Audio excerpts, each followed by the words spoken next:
আজকে আমরা কথা বলবো এমন একটা ভাইরাস নিয়ে যা আমাদের জনস্বাস্থ্যের জন্য একটা মারাত্মক ঝুঁকি তৈরি করেছে। এর নাম নিপাহ ভাইরাস। এটা কিভাবে ছড়ায়, এর লক্ষণগুলো ঠিক কি, আর সবচেয়ে জরুরি হলো আমরা নিজেদেরকে কিভাবে সুরক্ষিত রাখতে পারি, এই সব কিছু জানাটা এখন আমাদের সবার জন্যই ভীষণ জরুরি। একবার ভেবে দেখেছেন কি, এমন একটা ভাইরাস যেটা সংক্রমিত হলে প্রতি 4 জনের মধ্যে 3 জনেরই মৃত্যু হতে পারে? না, এটা কোনো সায়েন্স ফিকশন মুভির গল্প না, এটা আমাদের আজকের এক কঠিন সত্যি। হ্যাঁ, এই ভয়ঙ্কর ভাইরাসটার নামই হলো নিপাহ।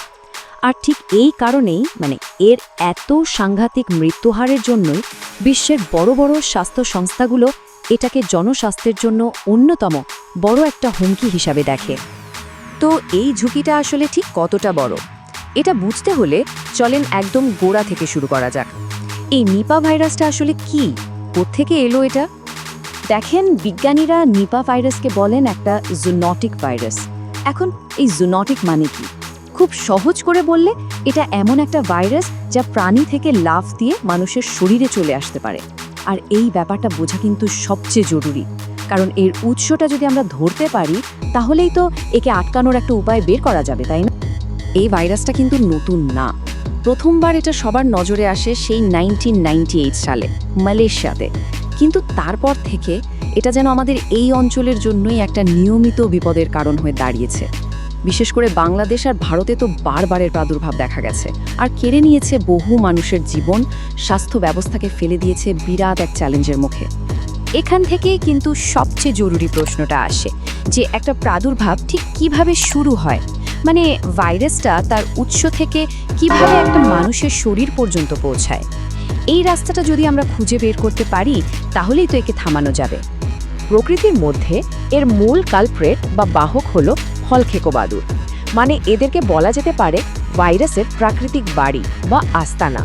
আর মজার ব্যাপার কি জানেন, এই বাদুড়েরা ভাইরাসটা বয়ে নিয়ে বেড়ালেও নিজেরা কিন্তু অসুস্থ হয় না। আসল বিপদটা শুরু হয় তখনই যখন ভাইরাসটা ওদের শরীর থেকে বেরিয়ে নতুন একটা ঠিকানা খোঁজে। তো সংক্রমণের পুরো চেনটা ঠিক কিভাবে কাজ করে দেখেন।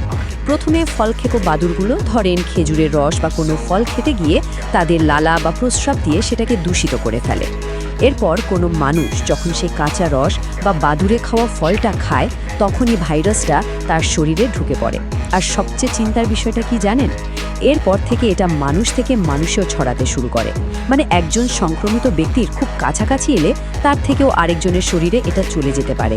এভাবেই একটা ভয়ঙ্কর সংক্রমণের শৃঙ্খল তৈরি হয়। আচ্ছা, ভাইরাসটা তো শরীরে ঢুকলো, এরপর কি হয়, এর লক্ষণগুলো কি কি, আর রোগটা কতটা ভয়ঙ্কর হতে পারে? এই ব্যাপারগুলো জানা কিন্তু খুব জরুরি, কারণ দ্রুত রোগটা ধরতে পারলেই জীবন আর মৃত্যুর মধ্যে পার্থক্যটা তৈরি হতে পারে। শুরুর দিকে নিপাহ কিন্তু একদম সাধারণ সর্দি কাশির মতো আচরণ করে, জ্বর, প্রচণ্ড মাথা ব্যথা, বমি বমি ভাব, আবার কারো কারোর শ্বাসকষ্ট হতে পারে। আর এখানেই বিপদটা, সাধারণ ফ্লুয়ের সাথে এর লক্ষণগুলোর এত মিল যে রোগটা ধরতে ধরতে অনেক দেরি হয়ে যায়। আর এই সুযোগে ভাইরাসটা ভেতরে ভেতরে মারাত্মক আকার ধারণ করে। কিন্তু যখন রোগটা মারাত্মক পর্যায়ে চলে যায় তখনই এর আসল ভয়ঙ্কর রূপটা বেরিয়ে আসে। এটা সরাসরি আমাদের মস্তিষ্কে আক্রমণ করে, যাকে বলে এনসেফেলাইটিস, ব্রেনে মারাত্মক ইনফ্লেমেশন বা প্রদাহ তৈরি করে।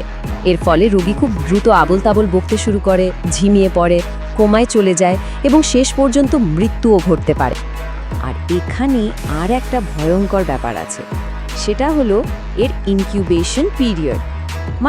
ভাইরাসটা শরীরে ঢোকার পর লক্ষণ দেখা দিতে 5 থেকে 14 দিন পর্যন্ত সময় লেগে যেতে পারে। ভাবুন একবার, এই পুরো সময়টা একজন সংক্রমিত মানুষ কিন্তু জানেই না যে সে অসুস্থ, আর নিজের অজান্তে সে হয়তো আরও অনেকের মধ্যে ভাইরাসটা ছড়িয়ে দিচ্ছে। আমরা আবার সেই ভয়ঙ্কর সংখ্যাটাতে ফিরে আসি। নিপাহ ভাইরাসের মৃত্যুহার 40 থেকে 75%। আচ্ছা, ব্যাপারটা আরেকটু সহজ করে বলি। সাধারণ সিজনাল ফ্লুতে মৃত্যুহার কিন্তু 1%-এরও অনেক অনেক কম, আর সেখানে নিপাহতে আক্রান্ত হলে বাঁচার সম্ভাবনা অর্ধেকেরও কম হয়ে যেতে পারে। এই পরিসংখ্যানটাই নিপাহকে বিশ্বের সবচেয়ে প্রাণঘাতী ভাইরাসগুলোর একটা বানিয়ে দিয়েছে। তো প্রশ্ন হলো, এত শক্তিশালী একটা ভাইরাসের বিরুদ্ধে আমাদের হাতে অস্ত্রটা কি? আমরা লড়ব কিভাবে? সত্যি কথাটা একটু কঠিন, এর কোনো নিরাময় নেই। তাই আমাদের হাতে একমাত্র আর সবচেয়ে শক্তিশালী উপায়টাই হলো প্রতিরোধ। এটাই এখনকার বাস্তবতা।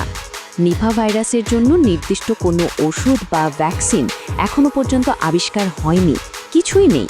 চিকিৎসা বলতে যা করা হয় সেটা হলো সাপোর্টিভ কেয়ার, মানে রোগীকে আইসিইউতে রেখে তার উপসর্গগুলো সামলানো। যেমন ধরেন শ্বাসকষ্ট হলে ভেন্টিলেটর দেওয়া। কিন্তু ভাইরাসটাকে সরাসরি মেরে ফেলার মতো কোনো অস্ত্র আমাদের হাতে নেই। আর ঠিক এই কারণেই এই কথাটা আমাদের সবার মাথায় গেঁথে নিতে হবে। যখন কোনো রোগের চিকিৎসা থাকে না, তখন বাঁচার একটাই উপায়, আর সেটা হলো রোগটা থেকে নিজেকে বাঁচিয়ে রাখা। তাহলে প্রতিরোধ করবোটা কিভাবে? ভালো খবর হলো উপায়গুলো কিন্তু খুবই সহজ, কিন্তু অবিশ্বাস্য রকমের কার্যকর। 1 নম্বর, কাঁচা খেজুরের রস পান করা একদমই বাদ দিতে হবে। 2 নম্বর, যে কোনো ধরনের বাদুড়ে খাওয়া ফল, মানে একটু ভাঙ্গা বা দাগ লাগা ফল, ওগুলো খাওয়া চলবে না। 3 নম্বর, যদি কোনো সংক্রমিত রোগীর সেবা করতেই হয় তাহলে অবশ্যই মাস্ক, গ্লাভস এই সুরক্ষাগুলো নিতে হবে, আর বারবার সাবান দিয়ে হাত পরিষ্কার করতে হবে। আর সবশেষে হাসপাতালগুলোতেও খুব কড়াভাবে ইনফেকশন কন্ট্রোলের নিয়মগুলো মেনে চলতে হবে, যাতে সেখান থেকে এটা আরও ছড়িয়ে না পড়ে।